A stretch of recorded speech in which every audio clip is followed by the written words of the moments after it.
a week. Just makes you wonder whether it's worth it all sometimes. Can I ask you a question? Sure. You're a Christian, right? Yeah. Well, what does it matter whether you're a Christian or not? You feel like your faith is being challenged at work and what you do and stuff? There's so many religions out there, and it seems like that there are people that aren't Christians that seem like they do okay, and yet I see people who claim to be Christians and they don't seem like they're being very nice people. Yeah. All the guys I talk to that come in, I think that goes with every line of work. I think everybody's kind of testing, what's real and what's true, and how they're going to live their lives, if it really matters at the end.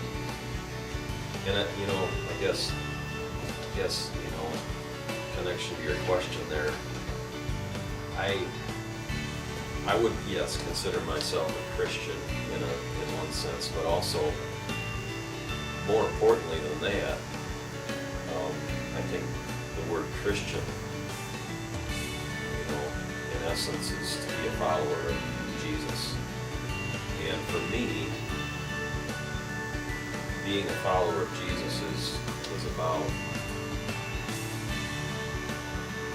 being who He has called me to be.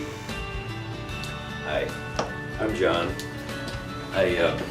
I'm a barber, and I have a shop here in Polo, but I also have I pastor a church in Dixon called Living Well. And we're getting ready to do a sermon series coming up in August, and the title's kind of edgy. It is called Living Hell, and I was actually thinking about the things that are going on in our world today.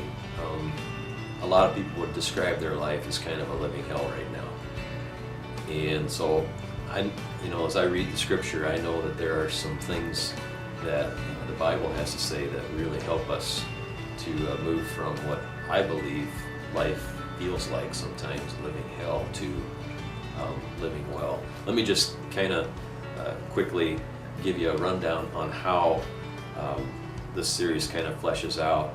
The first sermon in the series is called The Living Hell of Hardship Without Hope. And this is the story of Job. Here's a guy that life's going pretty good for, and then all of a sudden things start to fall apart. And messengers come and tell him that his buildings are falling down, his business is falling apart, and his kids have just been killed in a storm, and a building falling down. And Job is like wondering what in the world has just happened. So we're going to talk about the problem of pain, the problem of real loss, real grief, and having real questions about God.